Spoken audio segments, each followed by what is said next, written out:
Hey, welcome to Coffee with Brett. I'm Brett Harned, and this is my coffee. I am pretty caffeinated this morning, and I'm ready to talk about project management just for a few minutes. Are you? Yeah? Awesome. Okay, so before we do, I just have a couple questions. First, can you like this video for me? And then can you subscribe to our YouTube channel? Oh, and do me a favor, check us out on social. We're sharing tons of free, fun resources on project management, leadership, and productivity. Okay, so I fully recognize that I'm being that annoying YouTuber right now. You can tell me how I did in the comments, but I gotta do it, I'm sorry. All right, so now are you ready to talk about project management for a few minutes? Okay, what if I told you that the topic was kind of scary? You ready for it? Post-mortems. Just kidding, didn't die. Here I go. Okay, so maybe that was a little dramatic, a little obnoxious, but let's be honest, this isn't about death. Trust me, this show will always be about project management.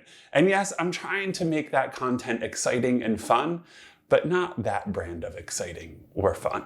Okay, so anyway, here's the thing. About 1 out of every 3 times I use the term post-mortem to describe this meeting, someone says, but that name's too negative, or there has to be another name for it, or, I don't like that name. And yes, I get it. You don't love the name. I never said I did, but here we are. And yes, there are other names that you can use, like retrospective, project debrief, post-project review, or whatever you want to name it. Honestly, just go for it. I actually love it when people name things on their own. So if you've already renamed the post-mortem, please share that in the comments. But I'm going with post-mortem because that's what a lot of people call it. And guess what? I can. This is my show. So you may be asking, all right then, well, what is a post-mortem? Good thing that I'm here. A post-mortem is a meeting or a team gathering that takes place at the end of a project where the group examines the challenges and successes of the project. So as a PM, I've conducted a ton of these meetings. I've also been a part of these meetings as a contributor and even as a stakeholder. And I can tell you that there are many, many ways to do this. But making sure you're actually doing these meetings as a part of your process and then actually following up on them properly is the thing that a lot of teams actually get wrong. But you've got this. So let's jump into the why and the how before we get to the end of the video. So first, why even conduct a post-mortem meeting? Actually, there are a lot of benefits, and they've magically just made their way onto screen here. First, you'll gain efficiency because as a team, you'll uncover better ways to approach tasks and projects. Next, you'll be surprised, but running post-mortems tend to increase morale because talking about problems and celebrating wins brings your team together and gets them excited about their next project. And what's that do? It improves teamwork. Think about it. Just by listening to the many perspectives, your team will become more empathetic to the way that they all work and the way that they work together. You'll also be more open and aware about learning from your mistakes as a team because these meetings actually help you to inspect what went wrong and find better ways to approach projects moving forward. A benefit there is that the work that you do in your meeting won't just help your team, but you'll actually be able to help inform better practices and create a valuable dialogue about how you work within your organization. And let's not forget, these meetings aren't all about identifying and fixing issues. They're great for celebrating successes too. And on that note, this is the kind of meeting that's a good way to close the books on a project. And if you're a project manager, you probably like these kinds of formal steps. Guess what? This can totally be one. So just plan on it. Okay, so now you know why you need to do these meetings. Let's talk about when and how. So the when part is easy. Do your post-mortems when you need to discuss what just happened. That's right.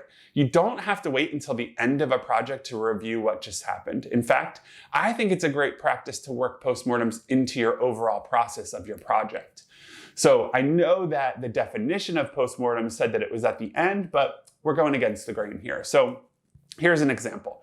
If I'm working on a project that's a little bit longer, I'll probably add postmortems into the project at the end of a phase or when a big deliverable is complete. That way, if there were kudos or issues, the team won't forget about them a year from now when the whole project has wrapped. Getting your team's feedback and input during your project can actually benefit you not only by fixing what happened in the past, but also looking at what's coming in the future to see how you might adjust or tweak your way of working on a project.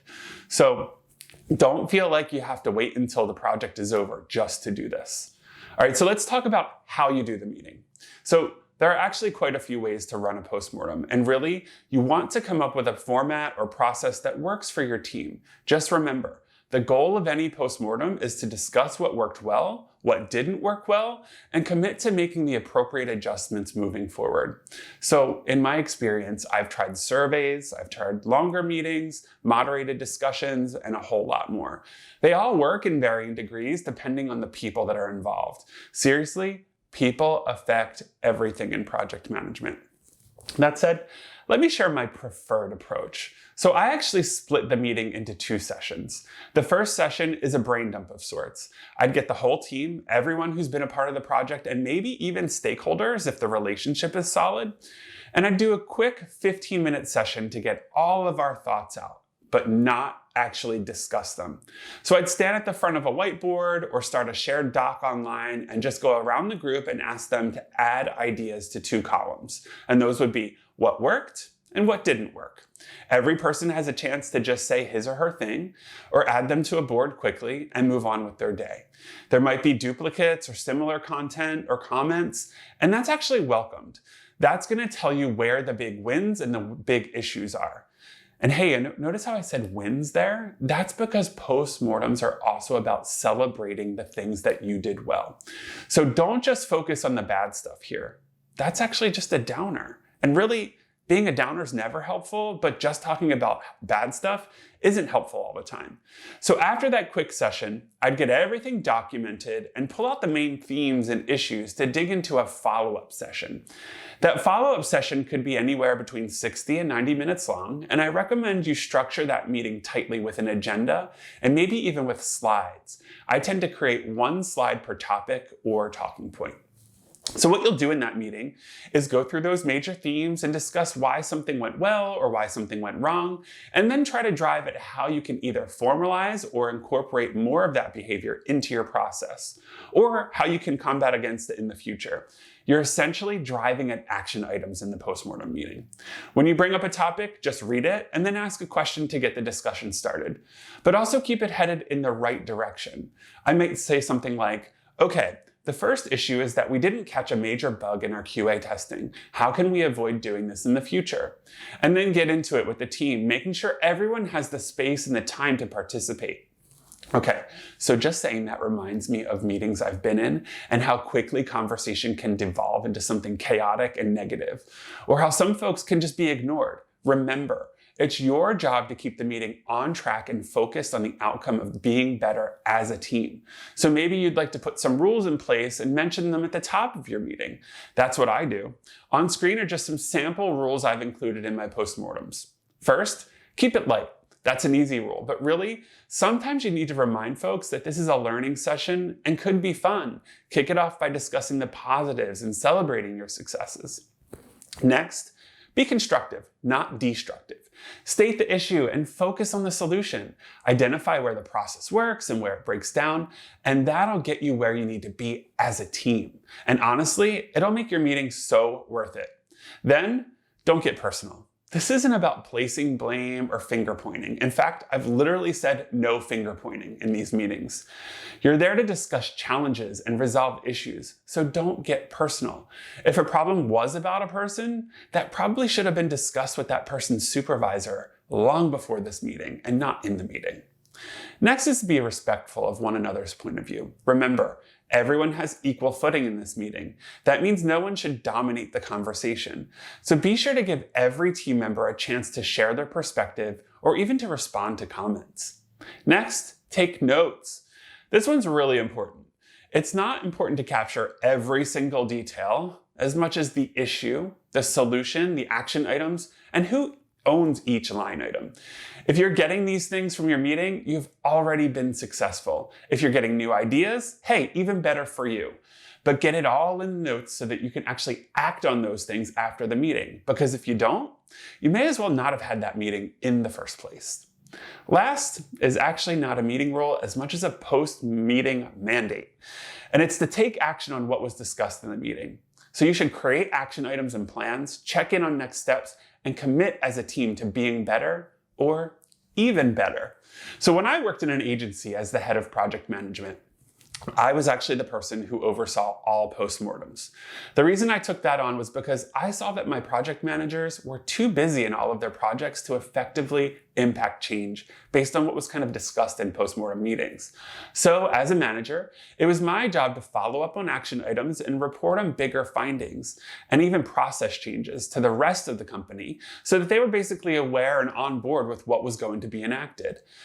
I think if you can kind of assign that responsibility in your organization, you'll find a lot more success with your meetings and their outcomes because one person can focus on it and one person can really drive that change.